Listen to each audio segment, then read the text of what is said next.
शिक्षण क्षेत्रात विविध अडचणी आहेत असं तुम्ही सांगता. नेमक्या काय अडचणी आहेत आणि या संदर्भात तुम्ही काय करणार? खरं तर शैक्षणिक धोरण हे शाळा संहिता या कायद्याप्रमाणे चाललं पाहिजे होतं. अतिशय चांगल्या पद्धतीनं सरकारनं RTI कायदा तयार केला, परंतु हा RTI कायदा तयार झाल्यानंतर त्याची जी अंमलबजावणी आहे, ती अंमलबजावणी या कायद्याप्रमाणे व्हायला पाहिजे होती. त्याच्यामध्ये RTIचं शैक्षणिक धोरण, त्यामध्ये पवित्र पोर्टल असेल, अतिशय चांगल्या पद्धतीचं पवित्र पोर्टल चालू केलं. परंतु पवित्र पोर्टलच्या ज्या सूचना आहेत त्या पद्धतीनं त्याचं कामकाज होत नाही. त्यामुळे पवित्र पोर्टल योग्य पद्धतीनं पुढच्या काळामध्ये झालं पाहिजे.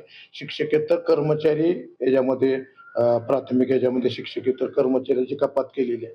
ज्याच्यामध्ये 1ली ते 5वी मध्ये शिपाई, लिपिक हे पाहिजे होते, तेही त्यांनी बंद केलेले आहेत. आणि आत्ता सध्या पवित्र पोर्टलच्या माध्यमातून फक्त 30% जागा भरती झालेल्या 2017 ते 2026.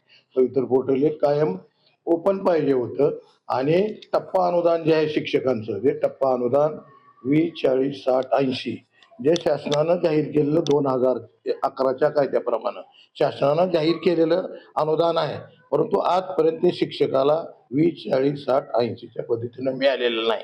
त्याच्यामुळं आमच्या सर्व संघटना, शिक्षक संघटना, लिपिक संघटना, संचालक संघटना यांनी एकत्रितपणे एक संघर्ष समन्वय समिती स्थापन केली आणि विद्यार्थ्याचं नुकसान होऊ नये म्हणून आंदोलन न करता याला न्यायालयीन मार्गाच्या माध्यमातून आम्ही ह्या सगळ्या हे जे शासनानं केलेलं धोरण आहे या प्रत्येकाची जनहित याचिका दाखल करणार आहोत.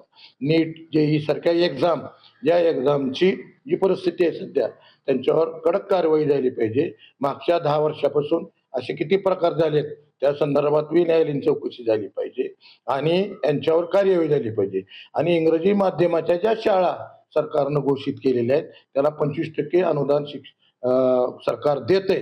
त्या शैक्षणिकाला सुद्धा ज्या पद्धतीनं RTI असेल, टेट एक्झाम असतील, ह्या सगळ्या एक्झाम त्या शिक्षकाला झाल्या पाहिजेत. आणि इंग्रजी माध्यमातील ज्या पालकांचं नुकसान होतंय ते नुकसान बंद झालं पाहिजे आणि चांगल्या पद्धतीनं शिक्षक भरती झाली पाहिजे, ज्या पद्धतीनं इतर माध्यमिक शाळांमध्ये होते.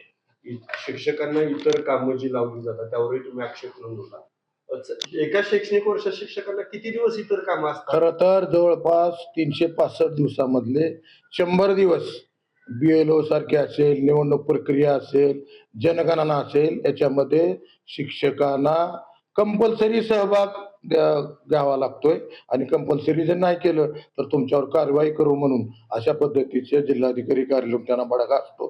त्यामुळे शिक्षक घाबरून इकडलं शैक्षणिक विद्यार्थ्याचं नुकसान करून विद्यार्थ्याचं ह्याच्यामध्ये फार मोठं नुकसान होतंय.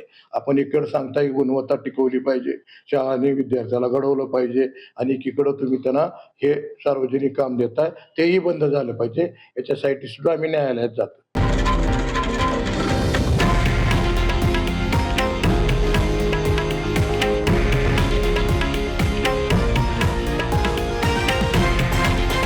हे आहे देशातील नंबर 1 न्यूज नेटवर्क आणि आपण पाहत आहात TV9 मराठी, एकमेव.